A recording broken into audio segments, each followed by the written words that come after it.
എല്ലി എന്ന സഹായമനസ്കയായ ആന. പച്ചപ്പും വെയിലും നിറഞ്ഞ ഒരു കാടിന്റെ നടുവിൽ ഏറ്റവും വലിയ മനസ്സും സൗമ്യമായ കണ്ണുകളുമുള്ള എല്ലി എന്നൊരു യുവ ആന ജീവിച്ചിരുന്നു. വീണ മരച്ചില്ലകൾ കുരങ്ങന്മാർക്കായി ഉയർത്തുന്നതിലും ദാഹിച്ച തത്തകൾക്ക് വെള്ളം കൊണ്ടുവരുന്നതിലും അവൾ എല്ലാവരെയും സഹായിക്കാനിഷ്ടപ്പെട്ടു. ഒരു ചൂടുള്ള വേനൽക്കാലത്ത് കാട്ടിലെ നദി വറ്റാൻ തുടങ്ങി. മൃഗങ്ങൾ ആശങ്കയിലായി. വെള്ളം തീരെയില്ലല്ലോ. ലൂണ എന്ന മാൻ കരഞ്ഞു. നമ്മളുടൻ വെള്ളം കണ്ടെത്തിയില്ലെങ്കിൽ നമ്മൾക്ക് വലിയ ബുദ്ധിമുട്ടാകും, വിവേകിയായ ഷെൽഡൻ മാസ്റ്റർ എന്ന ആമ പറഞ്ഞു. എല്ലി ഒരു നിമിഷം ആലോചിച്ചു. മൃഗങ്ങൾ സാധാരണ പോകാത്ത കാടിന്റെ ഉള്ളിലുള്ള ഒരു ചെറിയ കുളത്തെക്കുറിച്ച് അവൾ ഓർത്തു.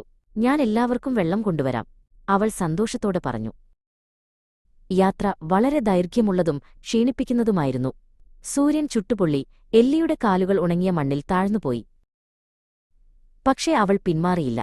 അവൾ കുളത്തിനടുത്തെത്തി തന്റെ വലിയ തുമ്പിക്കൈയിൽ തണുത്ത വെള്ളം നിറച്ച് തിരികെ കൊണ്ടുവന്നു.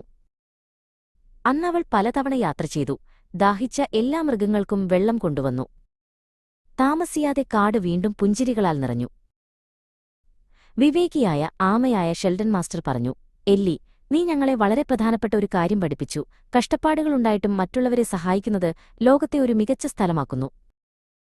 എല്ലി പുഞ്ചിരിച്ചുകൊണ്ട് പറഞ്ഞു, ഒരു ചെറിയ ദയ ആനയോളം വലുതാകാം.